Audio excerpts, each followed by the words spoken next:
Welcome to Trevor's Trains. Hello. Okay, special edition today of Trevor's TT Trains because we have a special guest, Simon Kohler. Welcome, Hi. Simon. Hi. How are you, Trevor? I'm fine, thank you. I'm Good. fine. I'm Good. fine. For anybody, most people who are watching this will know you and will know of you. But for those who've just bought a TT 120 train set it up, Googled or looked on YouTube about how I can watch TT stuff. They've come across this. Introduce yourself. Who is Simon Kohler? Well, it's a very good question. It's one I keep asking myself, and so does my wife. Right. Who I am? I've been in this business for it's actually well over 50 years now. I started my career in the model industry back in the very early 70s in the model shop in Northampton, where if you like, you learn your craft. You learn, Mm. it's a very interesting time in the 70s.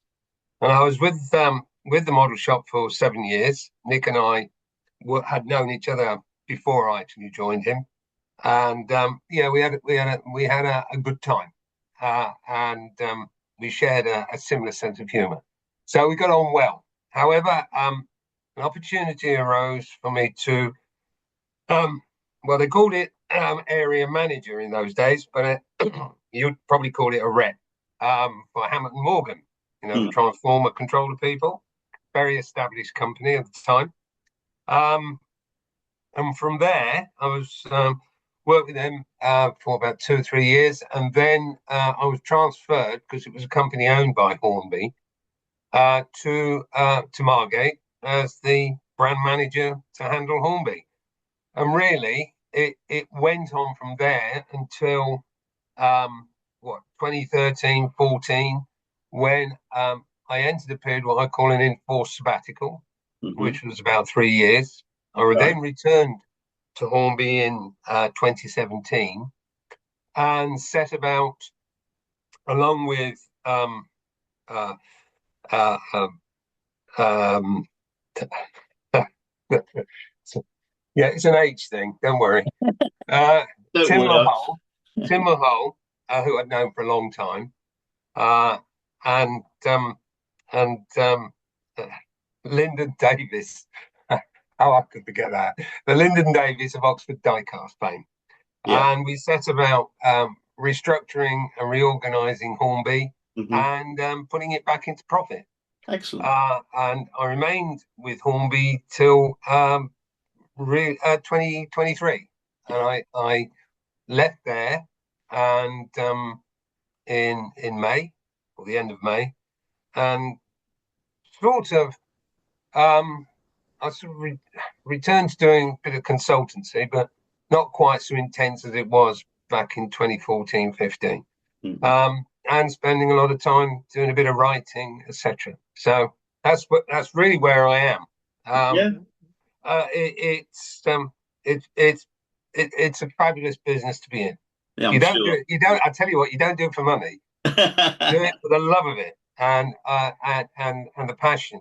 And Yeah. that's what you get. That's what you get with this business. People involved in it.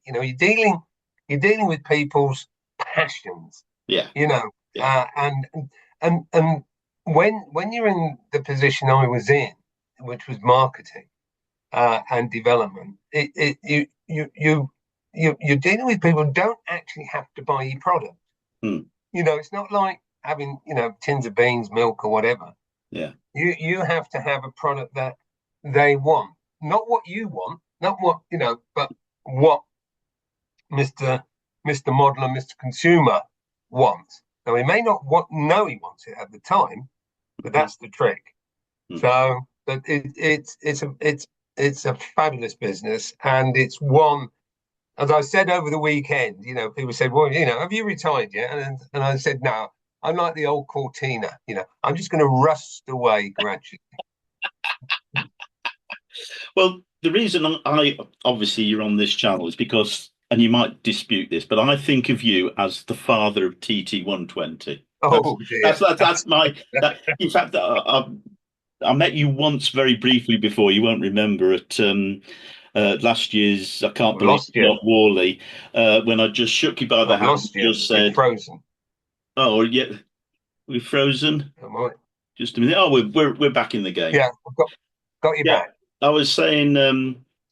The time I met you was very briefly at the I Can't Believe It's Not Worley show, when I shook you by the hand and just said, if it wasn't for you, I wouldn't be here today. Oh But right. I put on the on one of the forums I put on just to say I was chatting to you today and asking for anybody questions, and three people, a bloke called Chairmaker Pete, I presume he makes more than just models, Andy West and Trisha Huddleston, all just said, I just want to say thank you to Simon for what you've done towards establishing TT.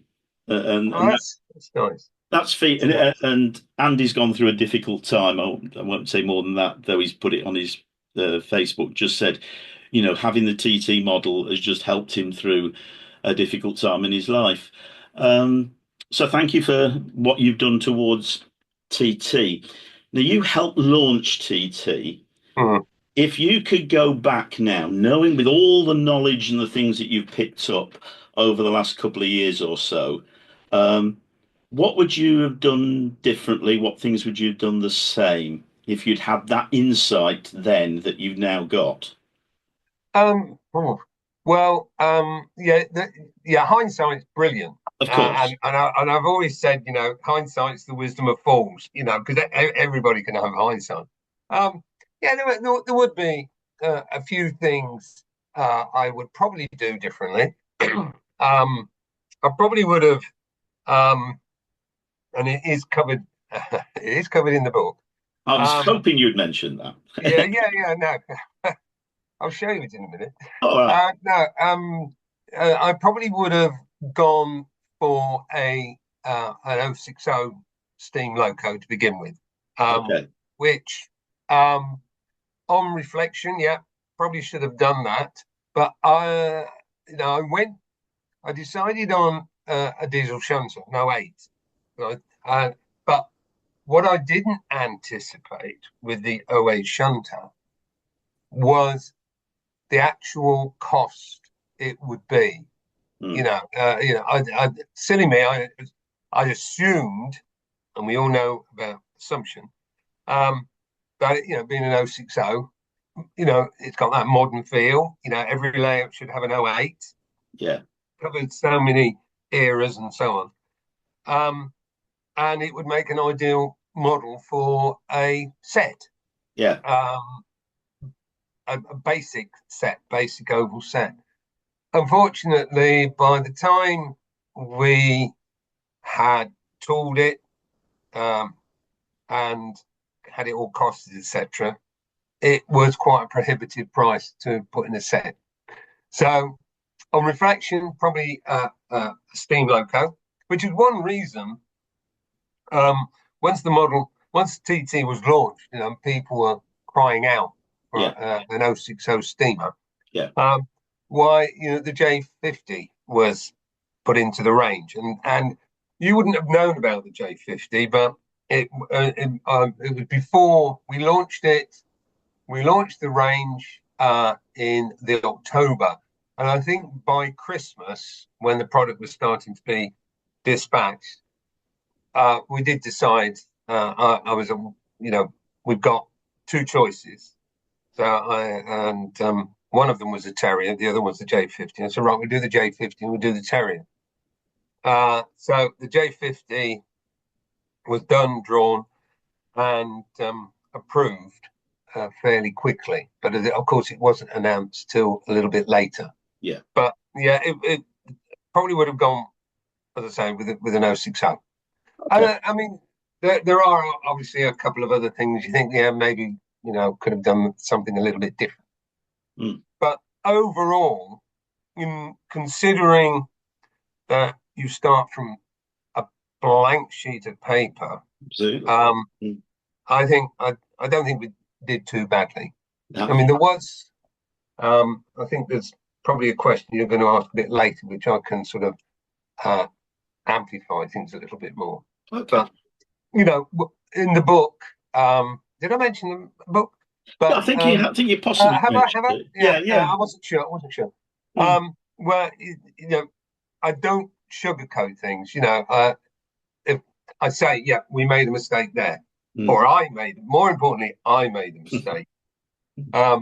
So it's being honest. It is Yeah. being honest. Yeah.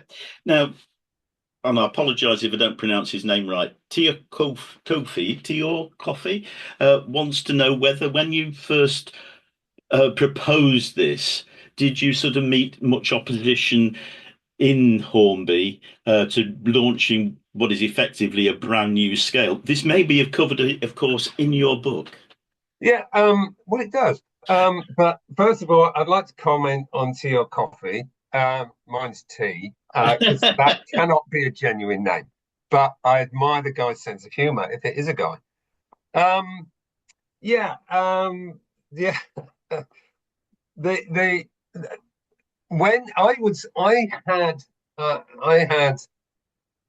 didn't know anything about TT until I walked into the model shop full time. Yeah. Back in 1971, Yeah. and in the back of the shop had recently been revamped and extended, and there was right at the back, outside in a covered area. There was this. I remember there's this cabinet covered in dust, and it had in it odd bits and pieces. It had, for example, the original some odd bits and pieces of the original scale extra rubber track, Right. going back years, and it was obviously been an area of a dump, and there were some dirty, dusty boxes, yellow and red, which had this sort of Triang TT logo on it, and it had a couple of odd buildings in it, and I thought, yeah, it's that's not, Nick, what's this all about? Oh, well, that's Triang TT. Don't do it anymore. It hasn't been done for a few years. These are just odds and sods. And of course, it was round about the same time that Engage was coming into the market. Mm-hmm. And Engage was the great white hope. Mm. This is going to blast Double O out of the water, And of course, it never did. It's an alternative scale. And so that was the dominant thing. Now, fast forward a few years, and I became slightly concerned that from a Double O point of view, the subject matter of models that would continue to contribute to Hornby's profitability was getting thinner and thinner. Mm. I mean, those models which I call the ones that keep on giving, like the A3, A4, Duchess, etc. They'd been done, and then been done again, and so on. But the pool for models that you could say, yeah, they're going to be in the range for 3 years and one for another, was getting smaller and smaller. And I began to worry. And this was even before, the likes of the new companies like Rapido, etc. Yeah. And AccuraScale were coming onto the market. This was a time when Hattons were organising their own models, where Kernow were having their own models, and so it was. I could just see the pool getting smaller, and I thought, if we were to start again, if Double O model rays hadn't been created, what would we do? If I was Frank Hornby and starting again, what would you do? And I do remember one of the reasons why AJO was formed, was created over in Europe, was because houses were getting smaller. Yeah. And obviously, Frank Hornby did pick up on this, and sadly, he didn't see the actual creation of Double O, although I suspect he had a little bit of feeling for it. And I thought, well, we're actually in a similar situation. Houses are smaller. And I know, the exhibitions I've been at, there'd be people saying, yeah, I'd love to, I love this. See all this running around. I just don't have the space, you see. And you talk about, well, there is Engage. And I said, yeah, but it's, I'm of an age, I have to take my glasses off, I'm not so dexterous. So it's not, no, no, but anyway, it's nice to see. Yeah. And so I'm thinking, and over the years, I'd seen, in Hornby, in the museum that they had there, the bits of TT, and I thought, you know what? I reckon if Frank Hornby was around now, he'd be doing TT. Yeah. And so I did put a range together, and I will answer to your coffee's answering question in a minute, but I did put this range together, and costed it. I spent quite a bit of time in it. I got quite excited about it, and I went up to see the chief exec at the time, and it was round about the same time, or just a little after, when Hornby had purchased the Lima, or a lot of the assets of Lima. So they had Lima, River Rossi, etc. So we were working on, and I was doing so. I was working on some European models and flitting backwards and forwards to Spain and so on. And I pitched this TT, and it was TT, the old TT, Okay. 3 mil. And Frank said, yeah, okay, I understand what you're saying, but we just don't have the capacity to, we've got enough to relaunch Lima, Arnold, River Rossi, and so on, because they all involved a lot of new tooling. So it got shelved, but it was always in the back of my mind, and it allowed me, and I'm pleased Frank did say no, because it allowed me to rethink it. Mm-hmm. And thinking, you can't, double O is an odd scale. It's a hybrid scale. I know. UK N-gauge is a hybrid scale, and the reason they're hybrid is it was all to do when it's first formed was to do size of motors. But of course, now when I was thinking about it, motor size is not an issue.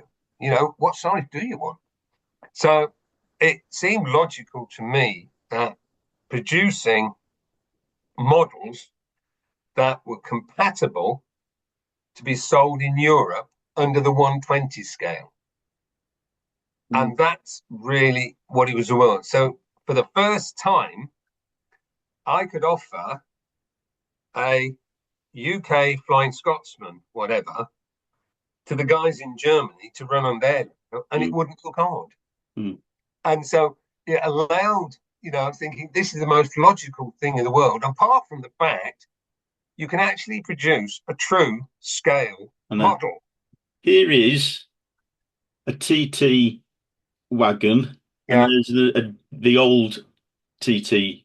Yeah, I've actually picked one up, and you can tell instantly that although they both sit on the track, the actual difference between the two, that it is a true scale. Yes. Yeah. And that to me sort of, ticks so many boxes, because you can't think insular anymore. And the fact, as I said, that Hornby would be able to offer product to the US modeler, to the European model, etc. Where TT is reasonably strong over in Germany, and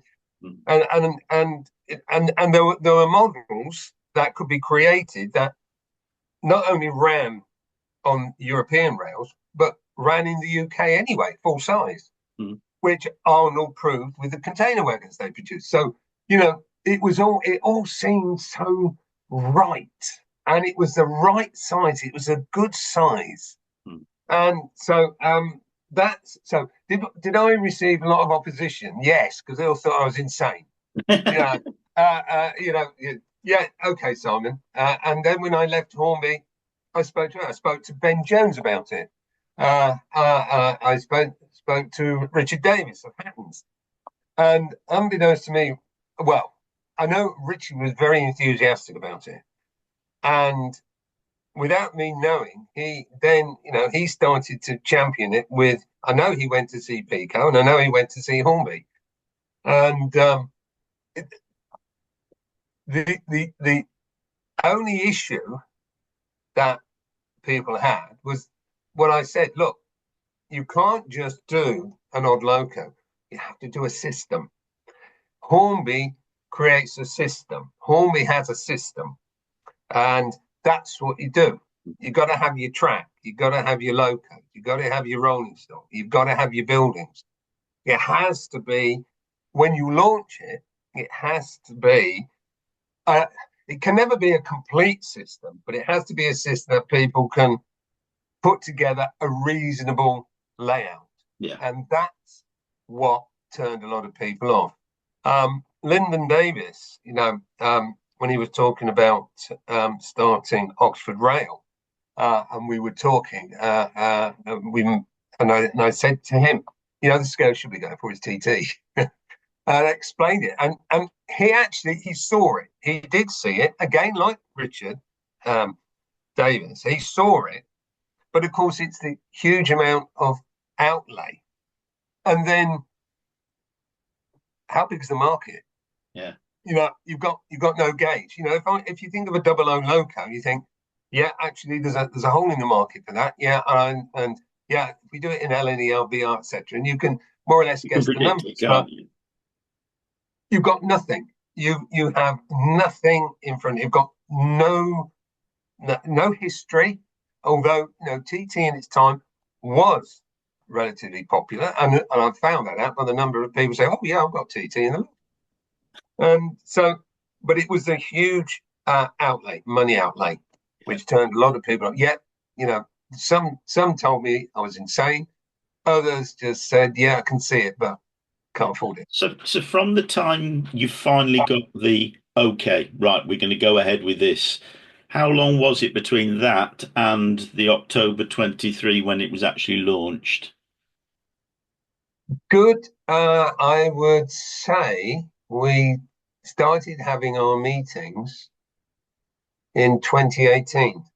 Right. 2018. Yeah. So I know the first meeting we had, and it was only a select few, because it had to be kept under wraps. Because I was paranoid. It had to be, established. Hornby.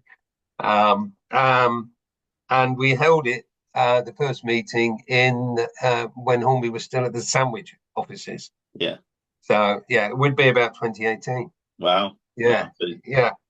Probably spring 2018 after I got back from the Yeah, so there's a lot of time to take to develop that. Well, you've got that. You've got to remember, you had COVID chucked in as well, and you've got a whole system to design. It's all very well Mr. Smarty Pants sitting down saying, right, okay, we can have an A3, we need that, we have all that, we need that track, etc. It's all very well doing that, and me being very, proud of myself and worked out the prices, and there's your spreadsheet.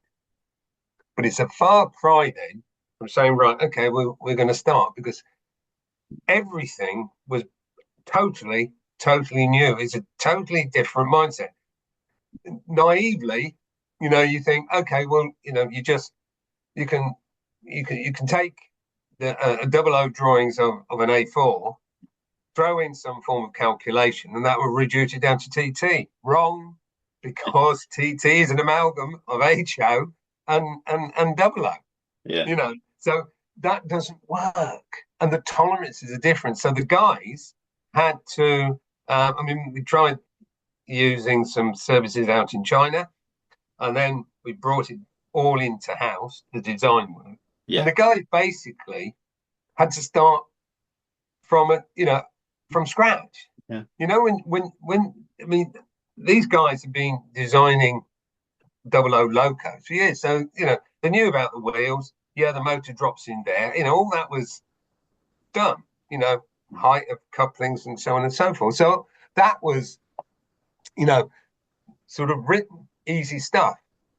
When you're talking 00, TT, you're starting from scratch, because again, the tolerances are all different, and they're the same from the chimney right down to the bottom of the wheels, which is not the same in 00. Yeah. So they had to learn, and when you consider virtually every bit of track, just a piece of track, how many different dimensions are in there, and at the end of the day, probably only got a handful of those wrong. Yeah, that's not bad. That's not bad. No. So, and there's many thousands different things. So, yeah. To answer to your coffee, yeah, yeah. I did meet some resistance, but we now, won through. We won through. But now we've gone 2.5 years on. We've got to the stage now where Heljan have just made their announcement of a Deltic and a DMU, and we've got to this stage. I don't know whether you envisaged it going to where it is now, but two things about the Heljan thing. What is the obvious gap in the market now for, in other words, what are the obvious things that are still to come to TT? And the other thing is, I won't mind you commenting on, is since the Heljan announcement, everything, all the discussion has been, how do we control it?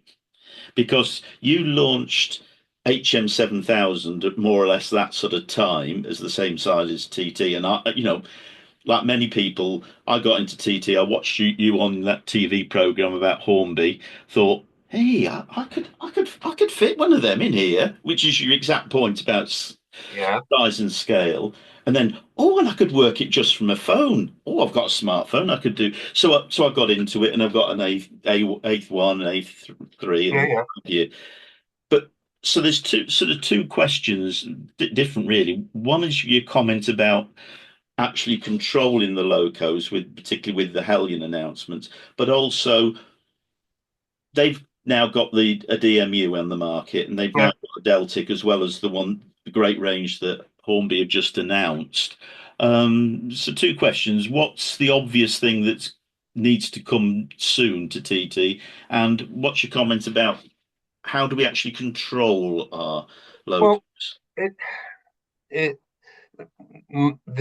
My original idea and thinking was really to have commonality, no matter who makes the product, that we all are singing from the same hymn sheet. So it was important that the couplings were all the same. You can take a Hornby model and link it to a European Tillich loco, for example, and it will all hook up. So all the dimensions should be right. And really, the similar thing with the control. It would be great if they all were able to use the 7000 system. I think everybody is aware that the Heljan is different. They're using something different, but I think there will be some form of workaround. But we really don't want to enter into what was happening with 00 back in the the 40s, 50s, or whatever, where people have there are issues with linking a Hornby loco up to another make or whatever, or running on the same sort of system. We really should try and avoid that as a group of companies. And I'm pretty confident that I can't be too specific, but companies will sit and talk to each other about it and realize that having uniformity is the secret of it all. You've got to and this probably comes into another question you're going to ask, but with TT, and I asked a huge number over this last weekend at Model World Live, is it the first time you've done a model railway? And a lot of them said yes. It's like I saw it on the TV, and it ticked all the boxes. I've always wanted a model railway, and I'd never had the space. TT gives me the space, which is great. These people have not. They're new to the hobby. They haven't had 30, 40 years. They haven't grown up with modelling railways. So their knowledge is fairly straightforward. It's probably what I would call mono. So it's up to the manufacturers not to confuse the issues for Mr. Modeler, because that's the simplest thing to turn them off. I'll give you sort of an example. Years ago, I wanted to buy a good hi-fi. I wasn't married then, so I had a bit of spare cash. I really wanted to buy a really nice hi-fi system, and I walked into a shop in Canterbury and stood there, and I explained what I wanted, and they came at me with so much technical gobbledygook, which turned me off. I walked out without buying it, and I had, in those days, so I wasn't married. I had a fair amount of money to invest, but I thought no. I walked out, got back to Margate, walked into Curry's and bought a ghetto blaster because that did what I wanted. So it's got to be simple. I always work on the system. I try to keep it simple, stupid. Absolutely. Keep it simple. Don't complicate it. Yeah. I'm pretty certain that, as I said, the likes of Hornby, Heljan will probably get their heads together, or Peachy will probably, they'll find a workaround. Yeah. I think it is important that if it can be that the 7000 is the controller of choice, bearing in mind, I left Hornby best part of 2 years ago. So, but there's a reason the 7000 is what it is. It's still got plenty to do, plenty to offer, plenty of development. It would blow your mind to know what can happen there. But the whole point of the system being free to download, to be used on an iPhone or a pad or whatever, and that the sounds are free, is to encourage people and to make it nice and to remove the barriers. Absolutely. Keep it simple, stupid. That's brilliant. Love what Heljan have done. I think the Deltic was great choice because it fits in with what's already out there, and I think that's very sensible. But I love the DMU. Yeah, I think that's brilliant because every layer can have one of those. Even if you've got a small layer, you can pop one of those on, and it covers the ears. I think what they've done is good, and I think the other aspect people have raised, I'm sure there'll be a workaround. Yeah, I've only got 4 minutes left according to my thing up there. So quick fire questions. Which is the one model that should come out, one loco that should come out next? Without any pretending you know anything. No, I don't know anything. I can't really answer that properly because it's like saying what's your favourite child.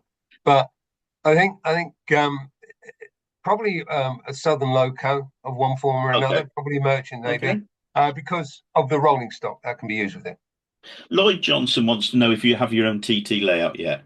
No, it's all up here. It will happen. Yeah. What's your biggest surprise in how TT's developed? I think it going from being, I haven't really got time to explain properly, but there was a solid rationale why we decided to sell through Hornby Direct. Right. Needed to establish to Mr. Retailer that there was a market for it. Understood. And what surprised me is within a matter of months, it was made available to Mr. Retailer, Mrs. Retailer, because they were asking for it. Yeah. And that was brilliant. How are TT modelers different from modelers of other scales? Now, the obvious answer is, of course, TT modelers are better proportioned. But any other observations? Well, no, I think again from conversation I've had, and I did touch on this actually in the book, that a lot of them are new to the hobby. Yeah, and that's what's great. And again, that's what it's all about: is getting more people into the hobby because it's a brilliant hobby. Brilliant. And last question, Chairmaker Pete wants to know: are you going to be involved in TT in any way in the future? If I'm asked to be, I will be. That's I brilliant. just think it's fantastic. It's amazing. I am so excited, and even more excited after this weekend Brilliant. because the number, the buzz around that hall was TT. Excellent. Excellent. Thank you so much for coming on to the channel, for answering the questions myself and other people. So thank you so much. For those watching, please like and subscribe, and thanks again.